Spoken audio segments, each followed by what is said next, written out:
So something that's bothered me my entire career is that the largest supply companies give huge discounts to the large DSOs, while private dentists have to just pay more and more and more for things every single year.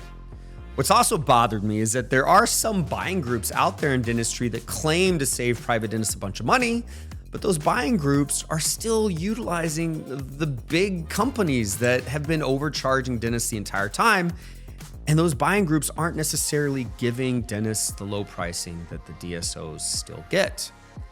In comes a solution. A new sponsor of ours, I'm super excited to announce that the Private Dental Alliance is trying to solve this problem. Finally, someone's doing it, where private dentists only join their alliance and they get super low pricing on equipment, supplies, and lab fees, competing with the DSOs, putting them on a level playing field with the DSOs. If you want to understand how much money you would save, text the word savings to 48659. Savings to 48659. Do that right now, and you will be able to see very quickly a price comparison of what you're currently spending with whoever you're spending it with to what life would look like if you were in the alliance. Be a private dentist that takes advantage of this. Save a ton of money. Don't keep going month after month, losing money because you just haven't gone through the process of joining the alliance. That's Private Dental Alliance. Super excited. Finally, we can save some real money as private dentists.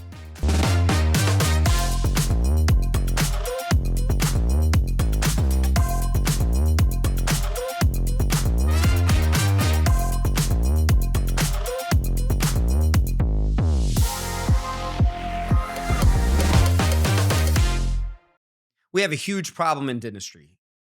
It's hard to find people. It's hard to keep people. People don't seem to be happy. They don't seem to be engaged. Not just the people that work for us, but shoot, the owner of the practice doesn't seem to be happy, engaged. Burnout's happening. These are the topics we're going to talk about with today's guest, Laura Gassner Otting. She is a very well-known author of a book, Limitless, and another book, Wonderhell. She has been a TED Talk speaker. She's been named one of the number 3 top motivational speakers in the world. She's been on countless different shows and publications, Good Morning America, Oprah Daily, Inc., Forbes, Harvard Business Review. This is definitely an episode to listen to as we dive into what we can do in a dental practice to get rid of this problem of having to find and keep people happy.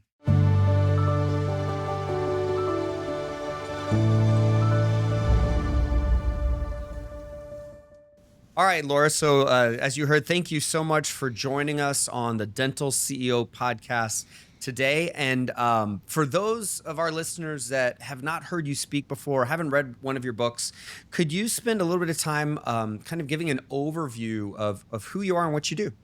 Yeah, so I spend all of my time thinking about how people can bring everything they are to everything they do, whether it is in human performance, whether it's as a manager, whether it's as an entrepreneur, whether it's somebody who's trying to scale a business, whether it's somebody who's trying to decide whether to take that next step. And I come to that knowledge having spent 20 years in executive search, where I interviewed thousands of executives in massive moments of career shift and organizational disruption, all learning that the most interesting people in the world are not the ones who had a linear path, but the ones who took right turns and left turns and U-turns and learned all those lessons along the way. Yeah, and I think when I kind of read through everything you've done, some things stand out to me.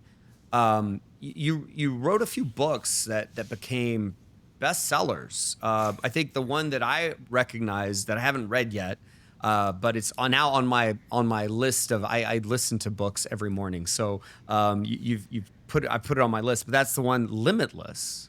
And then you also wrote Wonderhell. Was that after Limitless or was that before? Yeah, Wonderhell was after, and it was actually because of Limitless. So I wrote Limitless, frankly, because I was asked to give a TEDx. That TEDx got some attention. I got offered $1,500 to fly across the country to give a talk in Boise, Idaho. And I was like, wait a minute, I just get to talk for 45 minutes and you pay me money? tell me more about that job. And I noticed that the people who were making real money had books. So I figured I should write myself a book about what it was that I knew. So, you get to this moment in your life when you're building a practice and you realize that in order to get to the next level, you have to have some marker of credibility, something that you don't have yet. And so I wrote Limitless with the idea that if I could really collate everything that I had learned, memorialize everything I learned in those 20 years of executive search, I would be able to start speaking from that.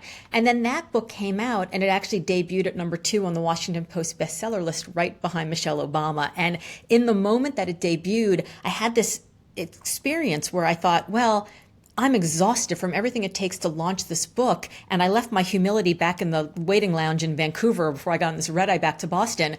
#2, what does it take to be #1? And when I had that moment, I was met with this burden of my potential.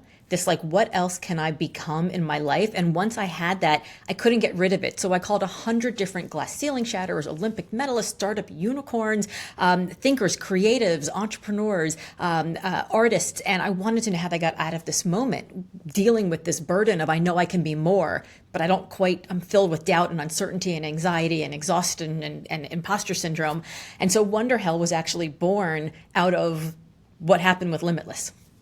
Yeah, and I think, correct me if I'm wrong, but Limitless was named as kind of one of the year's best books. Was it the Today Show or what? It was by Good Morning America. Good Morning America. Yes. Yeah. And since you've been featured, on Oprah Daily and Harvard Business Review and Forbes and all these kind of publications. So it's turned into, an amazing thing that you've done. So could you explain a little bit about then Wonderhell? So what's kind of the gist of that book or that topic? So Wonderhell is about that moment where you've experienced some success. And for a dental practice, it's you've got one great location, you want to go to 10. You've got 10, you want to go to 100, right? You're in this moment where you want to put a second chair in even. It could be any level of success. And once you've achieved it, you're like, that's amazing. It's exciting. It's humbling. It's wonderful that I got to this place I didn't even know I could get to.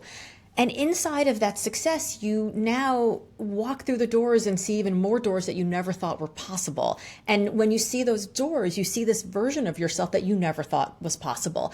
And once you see it, it's actually really hard to unsee it. And so you feel this potential sitting on your shoulders, this burden of potential that walks in and unpacks its backpack and is like, hey, what are you going to do with me now, right? What are you going to do with this potential you didn't know you had last week, last month, or last year? And as you sit with that person that you know you can become, you start getting filled with doubt and uncertainty and exhaustion and envy and burnout and imposter syndrome and all of these I'm not so sure. So it's wonderful, but it's also kind of hell. And here's the thing I learned in 20 years of executive search. Internal candidates who apply for a bigger job but don't get the job, even if they have a great interview process, they apply for the bigger job, they don't get the job. The very process of interviewing for that bigger job means that they literally have to wear the clothes of that role and speak in the voice of that role and think in the mindset of that role. And once they see themselves in this new bigger role, they can't unsee themselves in this new bigger role. So once you feel this burden of potential, you can't unsee it. This is why internal candidates always leave eventually if they don't get the job, because they can't unsee it. So you're stuck with this version of yourself. And so what I learned from the people that I spoke to was that they had to do 3 things. They had to, number 1, come to terms with their ambition. To be like, you know what, it's okay for me to want more, for me to be bigger, for me to do things that haven't been done in the world in which I live. It's okay to embrace my ambition and feel all those voices, not as limitations, but as invitations inviting me forward. The second thing was that they had to take all of those emotions that got in between who they were yesterday and who they know they can become and come to terms with them, renegotiate their relationship with them. The doubt and the exhaustion and the envy and the burnout and all of those feelings are not necessary evils that have to get swallowed and pushed down and pushed aside. They're not the price of success. They're actually incredibly helpful markers that tell us that we're on the right track. So we can stop and we can pause and we can listen to decide decide how we want to renegotiate all of these feelings at each age and at each life stage we're in at every moment of our practice growth. And then finally, they had to get comfortable being uncomfortable, because it turns out that Wonderhell loves itself a repeat visitor. Like, it's not going to get easier once you finally get the 10 locations. It's not going to get easier once you finally get the one extra chair, once you finally get the dental hygienist. It's not going to get easier. It gets more complex, but you also get better. So we have to get comfortable knowing that this is just, there's not one big finish line, but a million different little ones along the way. Okay, let's put this into practice. I've got, on one extreme, I'm a dentist that graduated with $450,000 of debt. I went and got a job working for a corporate group, and I thought, okay, that's maybe the responsible thing to do for now. And now I'm actually on my third different corporate group, because I've just been bouncing. It hasn't been as much money as I wanted. It hasn't been the kind of dentistry I like. The people I work with, I didn't get to pick. I don't get to make more. I don't get to make change. It doesn't represent what I know I could do and could be. So now I'm in this moment where I'm like, should I open my own practice? Although I'm worried about it, I'm scared. But I'm also feeling stressed. I'm getting burnt out from the situation I'm in. You know, how am I supposed to think about this? Or how does that apply to what you just said? So I may be in the minority of people who do public speaking, keynote speaking, and that I don't necessarily know if burnout is a thing. I understand we feel burned out, but I think it's actually because we just don't feel lit up, right? We're not excited. We're not engaged. We're not loving the work that we do. And what I found, you know, that I mentioned Limitless. When that book came out, we started a workforce engagement survey. We have 10,000 responses from 113 different countries, from every possible demographic and every possible industry. And what we found is that most people, 98% want to be inspired by their work. They want something about their work to get them out of bed and get them going in the morning. But we found that only about a third of workers say that their boss is actually inspirational. We also found that less than half of all workers understand how their goals, their daily goals, connect to the big picture of where they work. Less than half of all workers even understand the big picture of where they work. And less than half of all workers understand what their own goals are every single day. So it's not that we're burnt out from doing too much. It's that we're doing too much of what doesn't actually matter to us. And so what I would say to somebody, if they're thinking about maybe starting their own practice, is that they need to do two things. The first is they need to think about their number. And it's actually two numbers. What's your need to make number, and what's your want to make number? So the need to make number is, what do you need to make to keep a roof over your head, to put food on the table, to pay your student loans? What is the need to make number? And then the want to make number is, how many vacations do you want to go on each year, and where are you staying? Right? Are you staying at the roadside inn, or are you staying at the Four Seasons? Are you driving a car to work? Is it a Hyundai? No offense to Hyundai drivers. Or are you driving, a Rolls Royce? Everything in between are the sacrifices that you're going to make in terms of how hard you're going to work, how long you're going to work. Every entrepreneur gets to maximize one of three things. You can maximize impact, you can maximize freedom and flexibility, or you can maximize profit. We can often maximize on two at a time, but you can't maximize on all three. So if getting from your need to make number to your want to make number means that you're not getting as much freedom and flexibility right now, that's okay, because if you do great, impactful dentistry work and you're profiting well, eventually the freedom will come, right? So you got those three things: freedom, impact, and profit. So that's the first thing, the want to make and the need to make number. And then the second thing is to really think through, what will you do if you fail, right? What's plan B? So people don't start new businesses. They won't start new practices because they're afraid they're going to fail. And if you're afraid you're going to fail, then you don't actually spend a lot of time going towards success, because you're just spending so much time worrying about risk. And so what I say is, take a piece of paper, write down plan B, right? Plan B is probably going to go work for a big corporate dentistry operation that doesn't light you up, but enough to get yourself back on your feet so that you can now think about starting again. Take plan B, write it out in great, excruciating detail, and then stick it in the bottom left drawer. And don't think about it again, because you know plan B. So now you can spend time thinking about plan A. When I wrote Wonderhell, I did a bunch of research into manifestation, because frankly, I thought it was BS, right? Manifestation, I'm going to manifest a sail to Japan because I want to go visit Tokyo. I thought it was nonsense. And then I learned that there's actually science behind it. Our brains take in 11 million bits of data every single second, but we can only process 50, right? 11 million, we can process 50. So if you write on like pretty swirly font on your vision board that you want to go to Japan, and the next day a bus passes you by with a sail to Tokyo, you didn't manifest the bus, you didn't manifest the sail, you just told your brain to pick out of the 11 million bits of data every single second that one piece of data. And it's the same thing with starting a practice. So if you're thinking about starting your own dentistry practice and you've taken care of plan B, then you can focus all of your time on spotting opportunities that will help you be successful in plan A. So it's interesting is if we worry, then we're almost manifesting the negative side of what could happen. Because we're Absolutely seeking that out. And you said, what's plan B? So here is the frustrating and ironic thing about dentistry. So many times plan B, the fallback plan, what happens, what should we do if we fail in building a practice, is actually what we're already doing.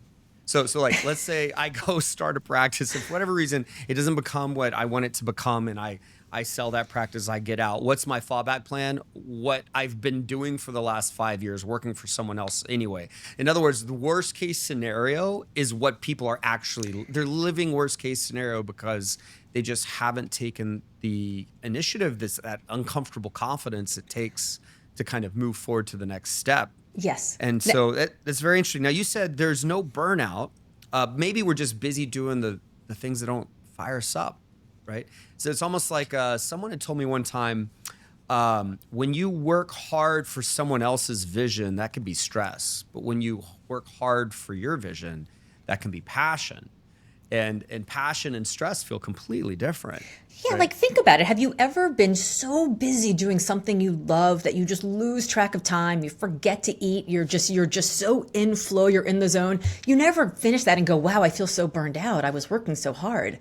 You feel alive, right? So yes, I do think like burnout is a thing, but I think that that's not the problem. It's not that we're too busy. It's that we're too busy doing things that don't matter to us, to our families, to our communities. And I think we also get very busy doing things that we've been doing all along. So at every age and at every stage, what we care about changes. So like, think about it.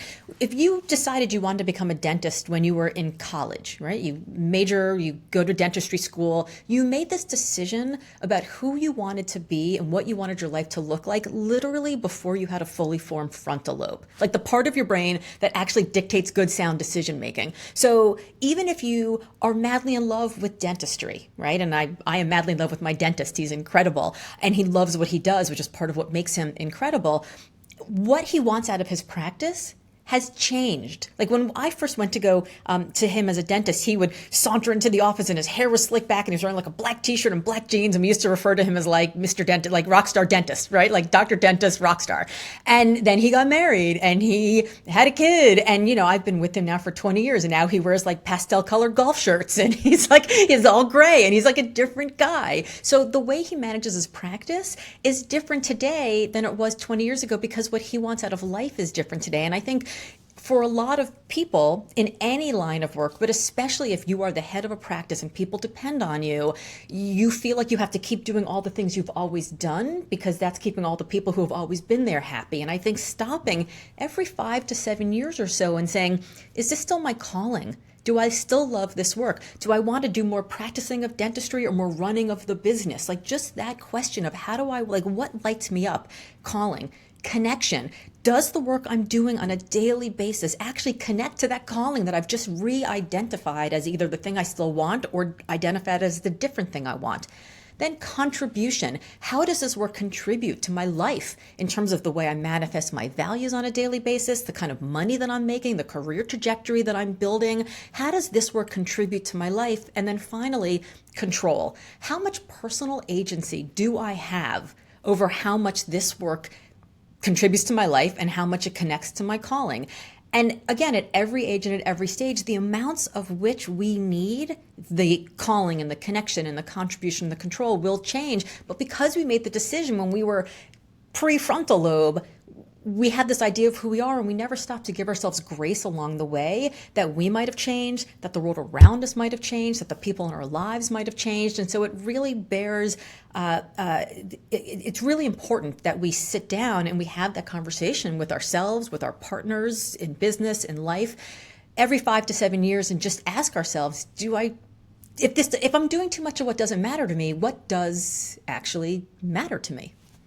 Yeah, so what I'm hearing is, again, those 3 buckets you mentioned. We've got the money or the profit bucket. We've got the kind of control or freedom bucket, right? And then we've got that impact bucket. Does it fire me up? Is this my calling? And when I categorize the careers of dentists, I can see how I could almost label them in a way and understand what those buckets might look like for them. If I'm a dentist that just has a job, I've got other amounts of control than a dentist that owns a practice. Or if I own 1 location versus 3, I might have less or more time freedom than the other person. Or if I'm going to 10, so I could see how this all changes. And what I find is that if we're still the 1 location dentist trying to run 5, we've got a problem, right? So if we haven't kind of reset how we do things, but we're still doing things the old way, yet we've piled on more complexity to that can be a problem.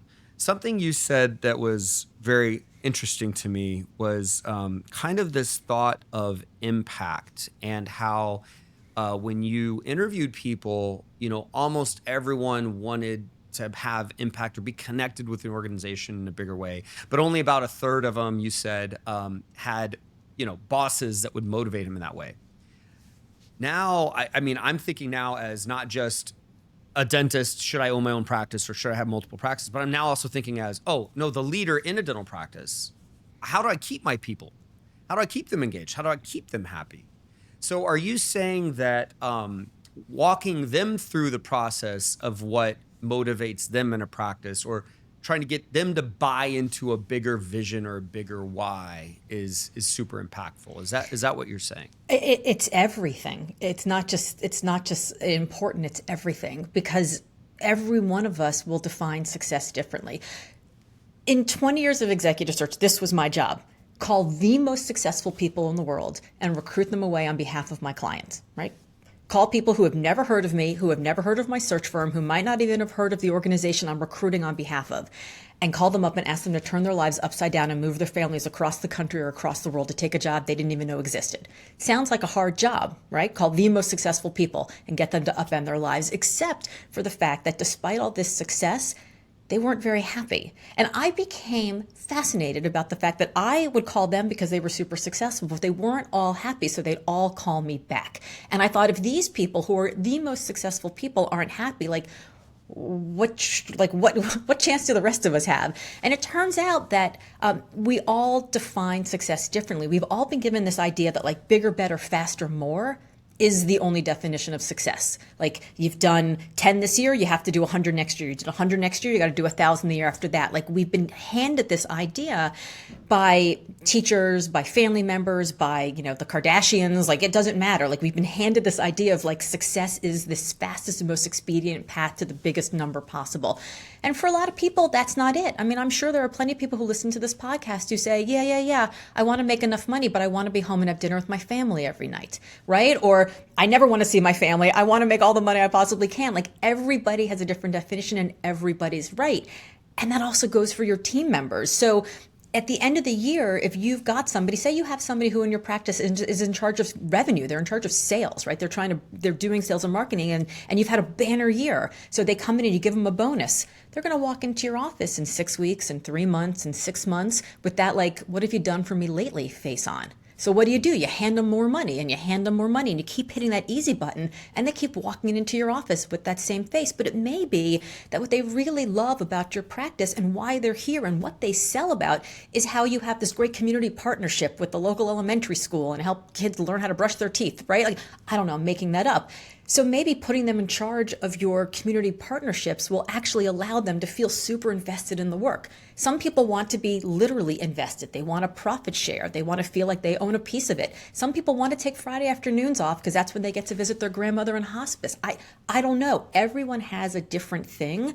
And if you don't know what lights your people up, you're going to lose your people, right? There's a million miles between being loved and being seen. So if your people think you love them because they do good work, because they hit the revenue markers, because they get to work on time, they leave a clean workspace, and you pay them for it, they're like, great, that's transactional. But if they think that you see them, what they care about, what lights them up, what brings them to work every day, why they chose this work, then you've got them, right? Then they're connected to you. Then they're in it with you. And so whether you're running a practice or whether, you are the leader of the practice or whether you've just got a little division in a practice, you need to understand what makes your people tick or your people are going to tick-tock on out.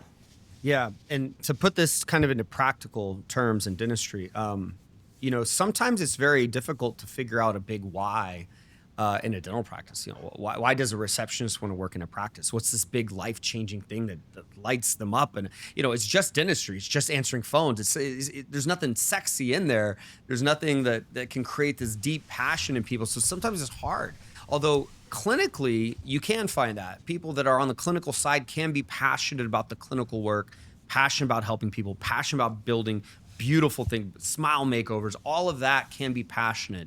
But one thing that we did when I owned a bunch of practices is we had a monthly community project that our team picked the thing. And so every month, someone on the team got their passion project funded. They got their passion project with like time commitment, and in their community, they became the person bringing value to that thing that they care about. And so they got put on that pedestal and they got seen on that pedestal being about that thing.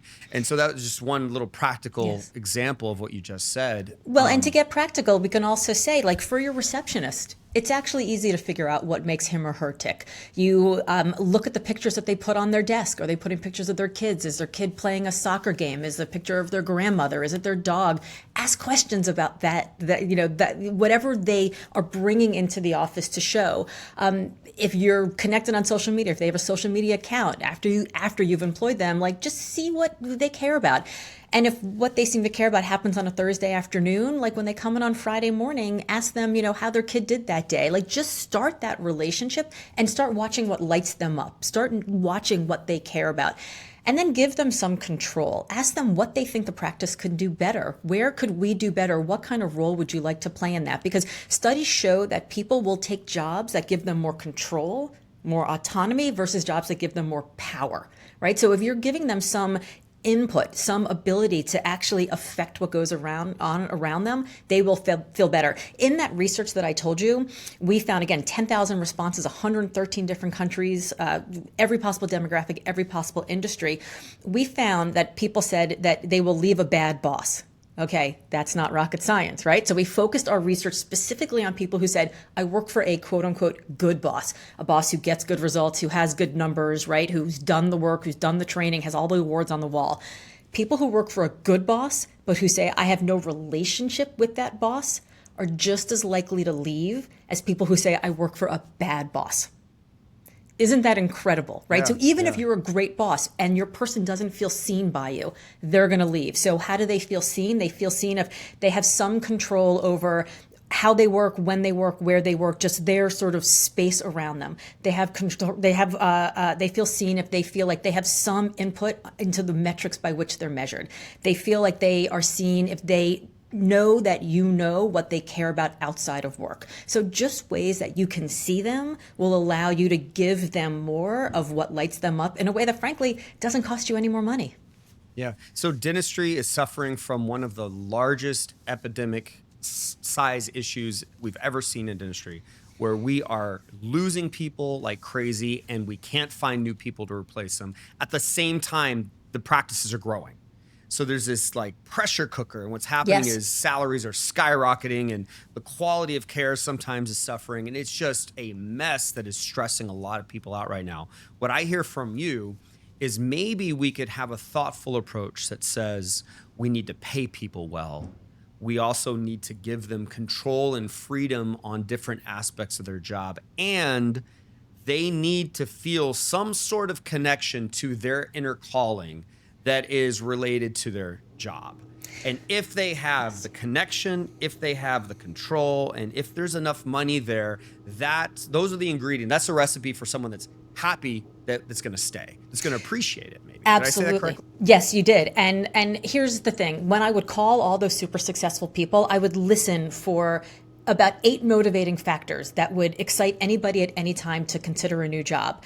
And if I heard one of them, I was like, great, I can get them on a second call. If I heard 2 or 3 of them, I'm like, okay, cool, maybe I could get them to let me interview them. If I heard 4 or 5 or 6, I was like, no problem. This person, I'm like, move on to the next one. This fish is in the barrel. So there are things like mission. Am I inspired by the mission of the organization? Am I inspired by the leader who works here? How broad is the impact I can make? How deep is the learning that I'm going to have? Where is the job located? What's sort of the skill set that I'm going to learn? What are the benefits? But money, obviously money is one of them. But what we found is that money is actually not very often the most important factor. In fact, in that research, I think it was something like 36% say money is the most important factor that determines their happiness at work. So there's a lot of other people for whom it's not the most important factor. And even if it is the most, there are also other factors that are important.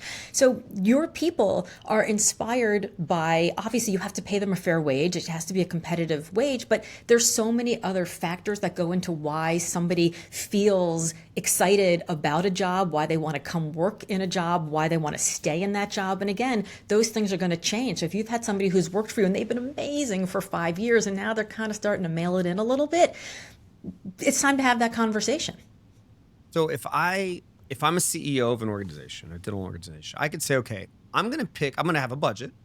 I'm going to pick 3 passion areas for every single employee that I'm going to support throughout the year in some way. And I'm going to allow them to have the ownership, the autonomy, the credit behind that. I'm also going to make sure that we've got not just fair wage, we've got a bonus plan in place so that as the company could afford to pay more people, we actually do. We actually give them a way to not just get their guaranteed pay, but they're going to be able to earn even more if that becomes an opportunity or if that becomes important to them. And then in their job, I'm going to need some boundaries of what I require of people. But in all the gray area of how they do certain things, I am going to let them decide the best way to do it. If I'm saying this out loud, I'm thinking right now, if I do those 3 things, I've just done what I don't think a single dental practice I've ever seen does. I don't think a single dental practice does all 3. Maybe some of them do 1, maybe. But not all 3. And that doesn't cost a lot of money to do that, right? Because there's a thing in the military called commander's intent. Are you familiar with commander's intent? Please describe it. Okay, so commander's intent goes like this: if the intent of the commander is that you take the beach, right? Like we're in war and we're coming up in our boats and you're going to take the beach, but as soon as we get close to that beach, all of a sudden we're realizing that there's, the enemy's coming in from the sky. You have to do something different, right? So you may not go the same way you were going, and maybe your commander gets shot in the very beginning of the battle. You still know what the intent is. The intent is to take the beach. And so it doesn't actually matter how you get to success, how you get to goal, as long as you get to goal. So allowing this thing that we talked about earlier, where people want to have some sort of control in their work, saying to them, look, I'm not going to tell you how to do your job. Obviously, there's quality that we have to meet, but generally speaking, I'm not going to tell you how to do your job. I just want to explain to you what the goals are, and then together we can co-create what that path will be. So you can give them guardrails on it, but as long as you give them commander's intent and they understand not just what commander's intent is, but how commander's intent fits into the larger picture. Again, 50% of people didn't understand how their daily goals fit into the bigger picture of the organization, because also less than half of all workers understood what the larger goal of the organization even is. What happens a lot of times is in these larger organizations, the CEO, the leader, will come in and talk about all the amazing things that are happening. We're 10 practices. We're going to scale to 100 next year. Isn't it exciting? And all of your people kind of glaze over and you're all excited about it. You don't understand why they're glazing over. And then the leader leaves and feels burnt out and feels deflated because they're like, how come everyone wasn't excited as I was? Because they're all sitting there thinking, well, what does this mean for my individual practice? What does this mean for my individual workload? What does this mean for the patient workload that I have, for the hours, for my money? Like, what does it mean to me? And so a lot of leaders, again, across all industries, but especially in a practice like dentistry, where it's so individually driven, you may tell them about all the exciting things that are happening, but they want to know what it means for them. And so giving them that chance to co-create, to co-own how they do their work every day allows them to be much more invested in the work, and it allows you to see what lights them up about the work itself. Well, and if they control it, don't they sometimes know a lot more than we do? Like, don't they know Yes. the more efficient way of doing something? Or if we let them control it, don't we give them our trust? But if we don't let them control it, does it mean we don't trust them or we don't value them? We don't see that they're skilled enough to do this their way, right? So all these negative things can happen when we don't give them control. Any of those are grounds to leave. Or not getting paid more if that's what's important, grounds to leave, or not feeling like someone's growing or that what they do even matters, grounds to leave. And so I just described dentistry. Like, that's what it's like to work in a dental practice. At the end of the day, you ask people that leave dental practices, what do you need? Why do you need, what do you need here? They almost always say more money, because I don't think they've ever tasted the sweetness of a job where people are focused on what they care about and they're passionate about, and they give them autonomy and control. I think that when you insert all of that, the default answer of more money changes. I think most people don't know it's an option. Yeah, yeah. Well, this has been wonderful. We're running out of time here. Before I hand it over to you for some last words, I want to thank you for having this conversation with me. It's such a privilege to talk to someone that is as experienced and as accomplished as you. And we didn't even go into your story, but gosh, we could talk forever on a lot of the cool aspects of your story. Is there any last kind of set of words you want to give our listeners before I wrap up this episode? Yeah, I think the thing I would say is that nobody's expecting perfection from you as a leader. And so you don't have to come in having all the answers. The closer you get to the head of the table, the more you're expected to talk. So we stop asking questions, and then we stop hearing our people, then we stop seeing our people. So I think going in and sort of laying the groundwork for these conversations without having all the answers already there is okay. Yeah. Awesome. Well, Laura, if people wanted to get a hold of you, I already said that you've got the book Limitless and the book Wonderhell. How else could they learn more about you or reach out to you? Yeah, so I'm on my website is lauragassnerotting.com. All my friends call me LGO, so I'm at HEYLGO on all the socials. Awesome. Well, Laura, thank you again for joining us. This has been amazing. I can't wait to talk to other people about kind of what I've learned and what we should be putting in place as leaders in a dental practice. And everyone listening to this, I hope this was valuable for you guys. Everyone, thank you so much for logging in and listening once again to the Dental CEO Podcast. Goodbye. All right, so let's dive in. The dental download. What does this mean for dentistry? Man, it was great talking to someone like Laura. I don't know if you research her, you'll see she's very well known. She was actually named the number 3 top motivational speaker in the world, and has been featured on TED, on Oprah, Forbes, Harvard Business Review. So this is truly an expert talking to us. And while this was, a podcast episode, it's not a day-long seminar. There's some pieces of value here we need to think about. So she started out talking about the fact that, we need to have this kind of reset every 5 years or so, where we ask ourselves, am I still doing the thing that I should be doing? Am I still engaged? Does this still feel like the right thing is this my calling? And she said that oftentimes, every 5 or 7 years, we kind of need a shift, a reset, a new calling. Are you there right now? Are you, as you listen to me right now, are you doing your calling? Or do you feel like, a reset is needed, is coming up? And when she talked about the reset, and I use the example, an associate dentist that, maybe they're thinking about owning their own practice. She said, well, that's plan A, own your own practice, but go ahead and define plan B. What does plan B look like? If plan A doesn't work out, what's the fallback plan? And I talked about, well, what's so ironic is that so oftentimes our fallback plan, our worst case scenario is us right back to doing what we're doing today. We're literally living our worst case scenario today. And so for a dentist that's thinking about buying or starting a practice, let's say they buy one, they start one, and after a few years, it wasn't for them. It's not what they wanted. It's not making the money they wanted. The way the market is, they could easily sell that practice and become an associate yet again. They're literally doing the worst case scenario today, every day until they make a change. So what that means to me is we don't have a lot to lose. We don't have a lot to lose by starting the next chapter of our success in our career, by trying the next thing out. And the trying is going to be uncomfortable. It's going to be different. We're going to have, questions, and things aren't going to be totally clear on what to do. And that's okay. That's part of the journey. She also said, manifesting in the logical way is real. That we have all these data points that come into us every second, and we can only process so many. And when we manifest things, when we think about what we could be, we think about the future selves that we want to be, we start seeing the ways to be that today. And the opposite is true. When we worry about the future, of everything that could go wrong, we start noticing and taking and letting in those data points. And we actually hurt ourselves and become more negative. There's so many people that have proven this out. And she's yet another person I've talked to that said the same thing.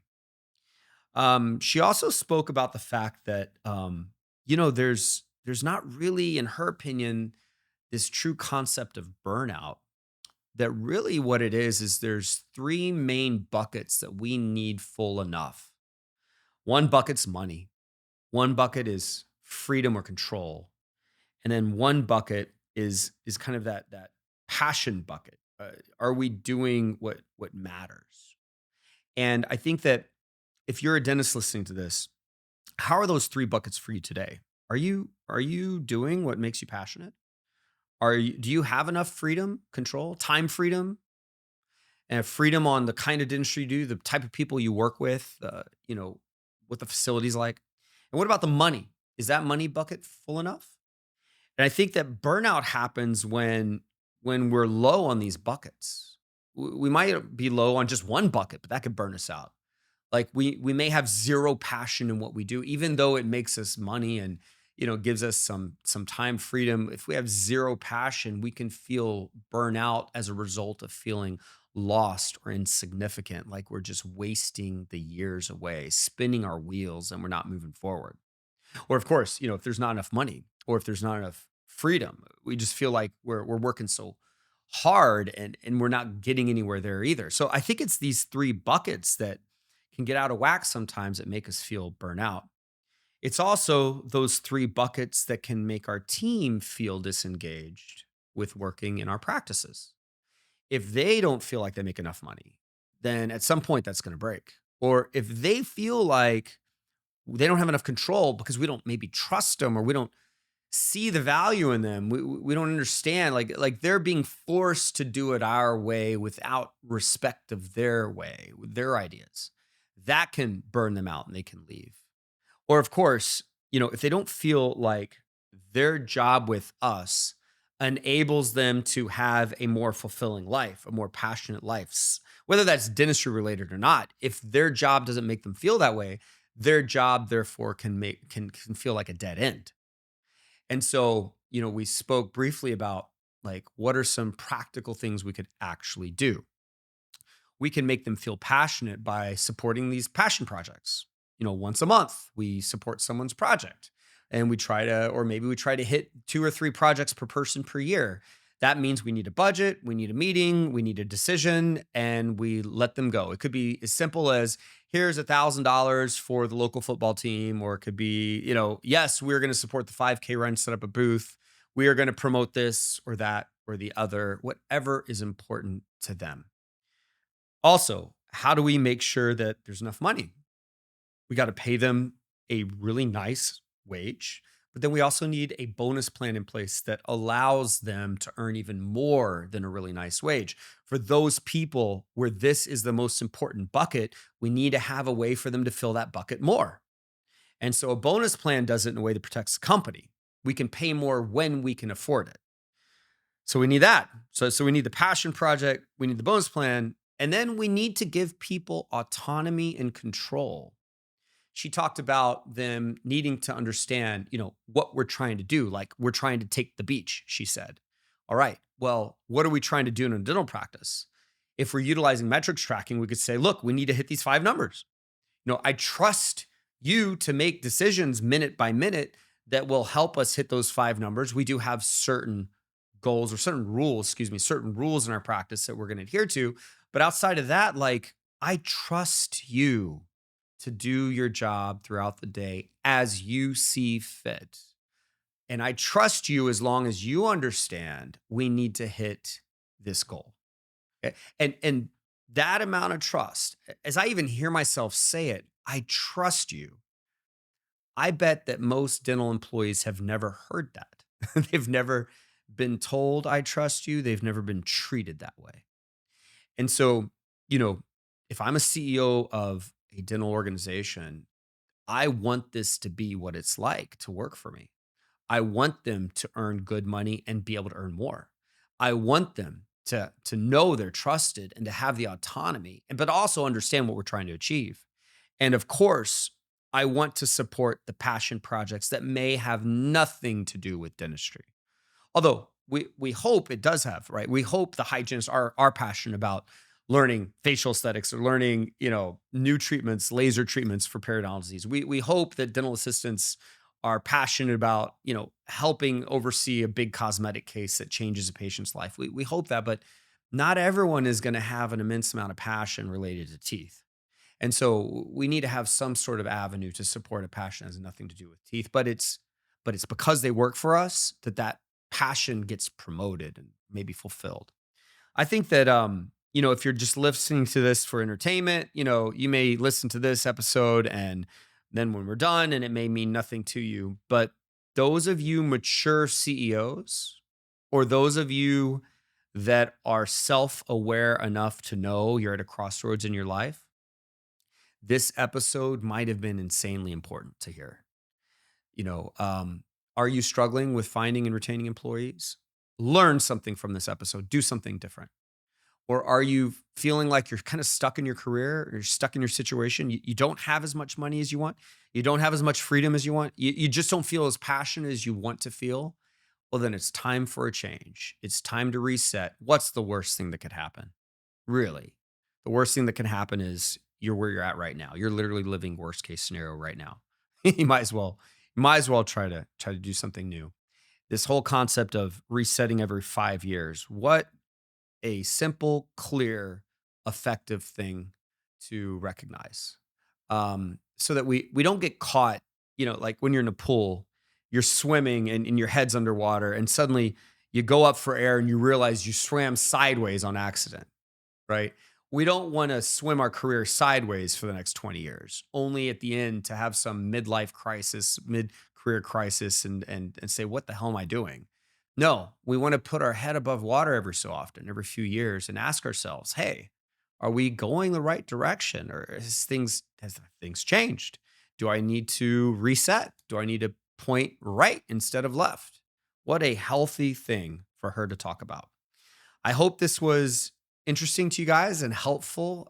As always, I appreciate you guys listening. Please subscribe. Please leave an online review for us. Help support this as we try to make this as valuable and as efficient as possible for you. I hope this is one of your weekly habits, listening to this podcast on the way to work or as you work out.